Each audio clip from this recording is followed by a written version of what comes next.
Christmas ആഘോഷങ്ങൾ തടയുന്നതിൽ നരേന്ദ്രമോദിയെ പരിഹസിച്ച് ഓർത്തഡോക്സ് ബിഷപ്പ്.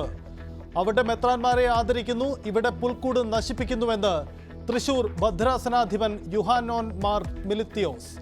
പാലക്കാട് സ്കൂളിൽ പുൽക്കൂട് നശിപ്പിച്ചവർക്കെതിരെ നടപടി ആവശ്യപ്പെട്ട് കോട്ടപ്പുറം രൂപത.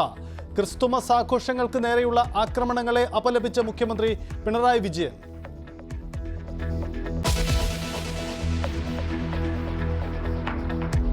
ഫോർട്ട് കൊച്ചിയിലെ പാപ്പാഞ്ഞിയെ കത്തിക്കുന്നതിലെ പോലീസ് വിലക്കിനെതിരെ ഹൈക്കോടതി. എന്ത് നിയമത്തിന്റെ അടിസ്ഥാനത്തിലാണ് നടപടിയെന്ന് കോടതിയുടെ ചോദ്യം. വയനാട്ടിലെ ബോച്ചയുടെ ന്യൂ ഇയർ പരിപാടിക്ക് അനുമതിയില്ല. ജില്ലാ ഭരണകൂടത്തിന്റെ ഉത്തരവിന് സ്റ്റേ അനുവദിച്ചില്ല.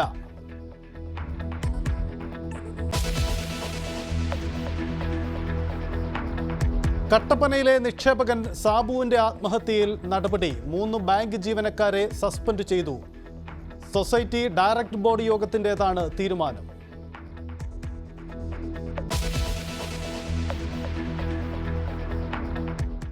കോഴിക്കോട് വടകരയിൽ കാരവനിൽ ഉറങ്ങിയവർ മരിച്ചത് കാർബൺ മോണോക്സൈഡ് ശ്വസിച്ചെന്ന് നിഗമനം. AC-യുടെ പ്രവർത്തനം നിലച്ചപ്പോൾ വാഹനത്തിൽ വിഷവാതകം നിറഞ്ഞു. മരിച്ചത് കാരവൻ ഡ്രൈവർ മനോജും സഹായി ജോയലും.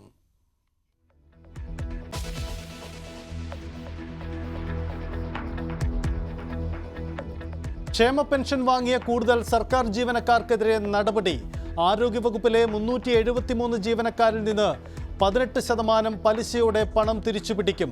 ജീവനക്കാരെ സസ്പെൻഡ് ചെയ്തില്ല.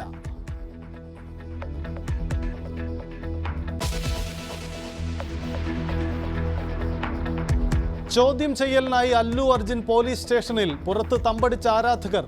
സ്റ്റേഷന് ചുറ്റും വൻ പോലീസ് സന്നാഹം.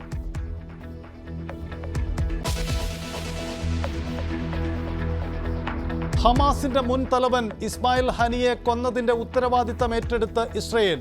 പ്രഖ്യാപനം. ഹനിയെ കൊല്ലപ്പെട്ട് 5 മാസങ്ങൾക്ക് ശേഷം യമനിലെ ഹൂതി വിമതരുടെ തലയറക്കുമെന്നും ഇസ്രയേൽ പ്രതിരോധ മന്ത്രി.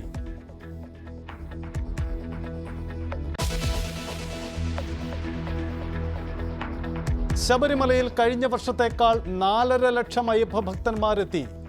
മണ്ഡലപൂജയ്ക്കെത്തുന്ന എല്ലാവർക്കും ദർശനം അനുവദിക്കും.